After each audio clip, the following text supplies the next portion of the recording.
dating, I take it you're dating at this point, right? Yeah, sorry, While I didn't make that while clear. you're Yeah. falling in love, you're also dating, right? Okay. Yes. Did there come a time early on that you ended up going to his Bahamas island? Yes. So shortly after, we, I think, started dating October of 2011, and as I mentioned, this bubble, where he'd come over to my house and not leave for like 3 or 4 days, just smoking cigarettes and playing music and reading poetry to me or painting me or, just talking. And then he would disappear. And there'd be just no way to get a hold of him, no way to contact him. At first, I didn't really think anything about it, but he disappeared at one point, and then came back and said he was dealing with some health issue, and would I join him in the Bahamas? And I think that's when I learned he had an island, and I was on a trip with a friend of mine in Spain, and it was for the holidays, and I kind of rerouted my trip so I could come and land in LA landing in Miami instead of LA, so I could go and meet him on the island. And he had Keenan come and meet me on that trip, like in Miami. I get off one plane, get onto another, and go and join him on his private island. And I noticed he was drinking Beck's and tea, but like lots of tea. And I didn't foolishly think anything of it. I just, thought the man really seriously, I missed it before, but really, really loves tea. And we had this beautiful, I don't know, less than a week probably, trip in the Bahamas, a private island, beautiful sandy beaches. It's a scene that you just don't, I had never experienced anything like that. It was a beautiful place, a beautiful time, and I fell head over heels in love with this man. So after the Bahamas, I assume you came back, and are we talking now early 2012? Yes, that's correct. Okay. So what were you doing work-wise while you were dating him in this early stage?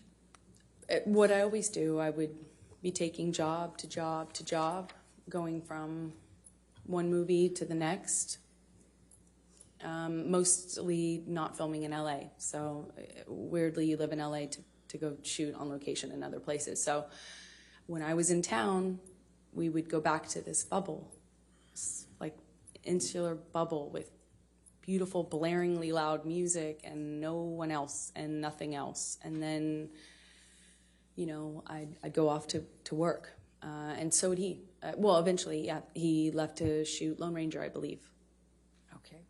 Now, we've heard a little bit about Lone Ranger, and that's about mid-2012, is that right, when he was shooting that? That sounds right, mid-2012, yeah. And were you shooting anything at that time?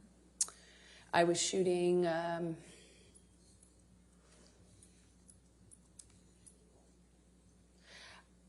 Machete Kills? I believe I was shooting Machete Kills in Austin. I had a small part in a Robert Rodriguez film that shot in Austin. Okay. But I think Johnny was shooting and then having some time off, and there was just a lot of travel, a lot of movement. So. And so what, if any, visiting did you do with Johnny while he was on his set for Lone Ranger, and where was he? Well, he was filming all over the Southwest, and at some point I came to visit him and on one of his locations, and I would stay in the house because I couldn't really, occasionally I would leave with his security guards, but I didn't really have anything to do but visit him for a few days. So I'd cook and kind of stay at home and paint or whatever and wait for him to come home and have dinner ready. And we would have these little bubbles, but kind of scattered throughout the Southwest as he was filming. And at the time, Johnny had, when I first arrived at one of these locations, it was the first time that Johnny told me that he had had a health issue. something with his liver, and that he wasn't. That's why he was not drinking. He was drinking a lot of tea, like a lot of tea. Okay. And so we've heard a little testimony about boots. What, if anything, did you do to help Johnny with his boots? Well, I mean, I suppose that I took off his boots, and it made an impression on him, and I was happy to, anything I can do to show love. Certainly how I felt about him. But if he wanted to take off his own boots, he certainly could. Did you buy Mr. Depp any knives during that time period? Objection leading. Sustained. What if anything did you do with respect to knives during the time period you were with him in the Lone Ranger? Objection leading. What if anything? Overruled. Johnny had a thing for turquoise, and that eventually, being in the Southwest, it can happen really quickly. I also too really love turquoise, and he has he loved knives. He loves a lot of things. When Johnny loves things, he does it a lot, lots of it. So he had these daggers that he had given me that they were beautiful in design. And they're, long, curved daggers. And he just talked a lot about knives, had a knife and gun collection, and was quite proud of it. And at some point, I don't really remember exactly when it was, but at some point I picked up what I thought was a really beautiful turquoise-handled knife. And I had it engraved with a saying that Johnny would say to me all the time, which I thought was romantic, as funny as that is to say now. And what was the expression, the saying? Until death, hasta la muerte in Spanish. Now, by the time that you're visiting Mr. Depp during his shooting of Lone Ranger in the June through August 2012 timeframe, what, if any, relationship has he developed with your family? Oh, well, starting really early on, Johnny was so kind, so generous to my family, but especially my mom and dad. He met my dad, and my dad's a big personality.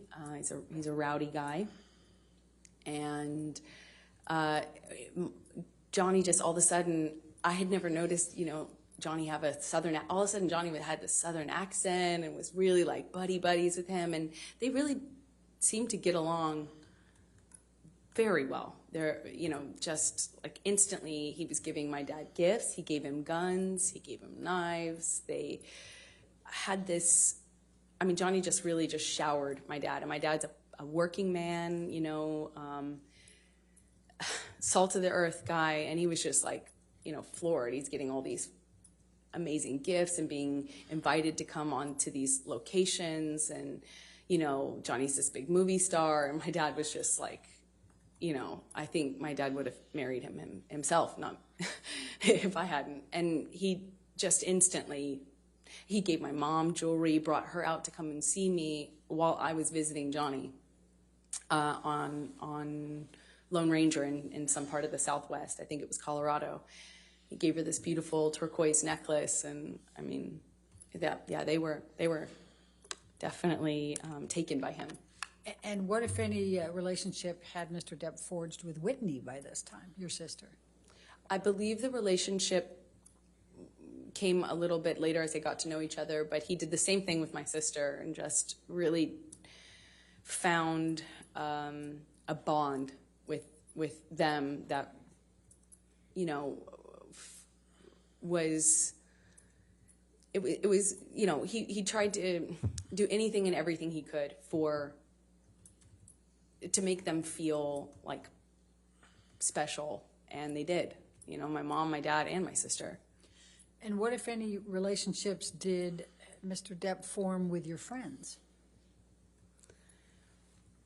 Well, Johnny's so generous and can be this really, like, overly generous almost, you know, like showering you with gifts and compliments and just, I mean, like, you know, and he has access and means to really, you know, we're not talking about giving you a card. We're like talking about just these like extravagant trips or these extravagant gestures, and it's a lot. And he did that with my close friends. I'm relied heavily on my friends, and had a pretty strong support network with them. And he really just showered them with generosity and love and light, and invited them to come to these exotic places and flew people here and there. I mean, he's incredibly generous. So going back to the filming of The Lone Ranger, what, if anything, did Mr. Depp do with respect to a horse? Objection leading. What, if anything? Overruled. Johnny at one point insisted on buying me a horse, and I, of course, said that's extravagant. There's no way I could accept that. That's also, how will I take care of that horse? You know, it's so extravagant. So I said no, of course. Eventually, he got a hold of my dad and worked it out with my dad, like what kind of horse to buy, and then showed me a picture of this horse and said, "It's yours. It's coming here." I think it was being transported, and he said, you know, that he had my dad's help on it, picking it out. And you know, I grew up on my dad's horses. You know, I grew up riding with my dad, so